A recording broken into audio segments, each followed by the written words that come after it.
Guys, welcome back to my channel. If today is the first time I've seen my face, you're absolutely welcome. My name is Shayo Ade. I film about my life here in Germany. I film about coming to study in Germany. I'm coming to study all around Europe now. I can't believe I'm still saying this.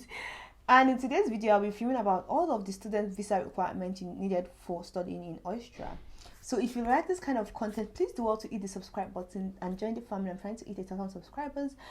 And without further ado, let us dive right into the video.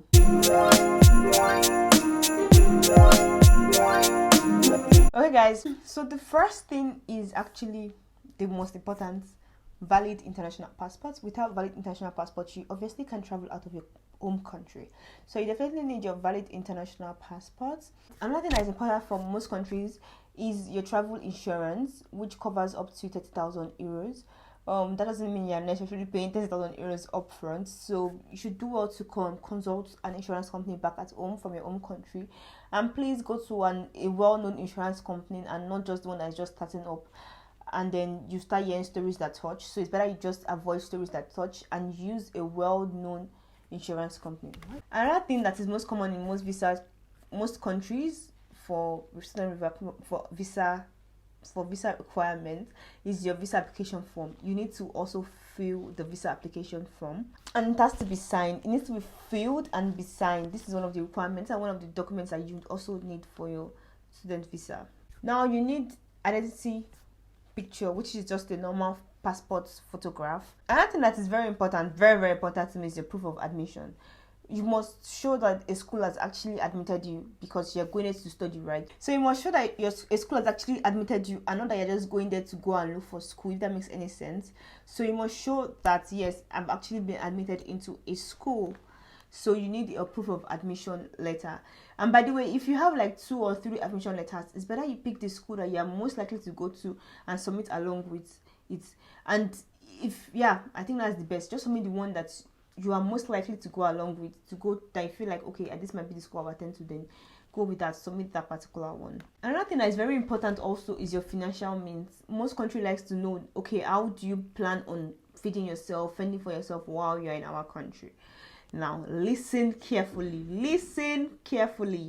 For students that are 24 years and below, you are expected to have an amount of 552 euros 53 cents per month, which means if you're going to be studying there for 2 years, calculate that times 24 months. That should be what you should have. Do you understand? Now that is if you're 24 years and below. At 24 years and older, you're required to have a minimum of 1,048 euros per month, which means, like I said, if you're studying for 2 years, you should multiply that by 24. If you're studying for a year, you should multiply that by 12. And if you're going with your partner, like you are married, probably your husband or your wife, for the both of you, the amount that is required per month is 1,578 euros 36 cents. Do you understand? 1,578 euros 36 cents. Now that is for both of you per month. So multiply that by 24 or 12. I don't know how many years your course would be. Then if you guys have a child, for each child, if you have one child, obviously you require 37 euro per month for that one child. But if you guys have 3 children, so multiply that times 4 kids. Do you understand? So that is the amount that is needed per month for each age group. Now you know the age group you fall into. Okay, now another thing that is required is your itinerary of travels, which just includes your flight number, your flight dates, and your departure date. This could just be reserved, just a reserve. And that is required is the proof of paid tuition fee. You must actually present either a receipt or a bank statement. Now, if you're going for your master's, you must actually bring the grade from your previous school. You must bring your university records from your previous school. That's if you're going for bachelor's, it's not applicable because you don't have any previous university. But if you're going for your master's, which means if you're doing a bachelor's back at home or some other country, you must bring your previous university records. Okay, like your transcripts, your certificates. Yeah, these are things that are also needed for them to be able to grant you visa. And please bear in mind, apply for your visa 3 weeks before the departure date that you have in mind. Do you understand? Let's say I want to go by 31st of December. It's better I start applying today, which is like 4th, just so that stories that touch. So apply at least 3 weeks. It's better if you can even apply a month before.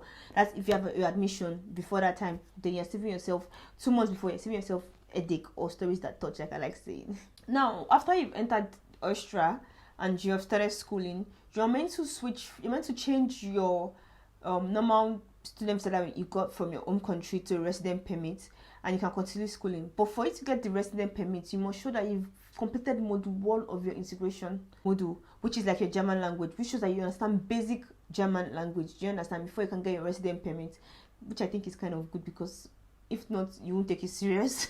And please also bear in mind that your student visa can allow you to work for up to 20 hours per week.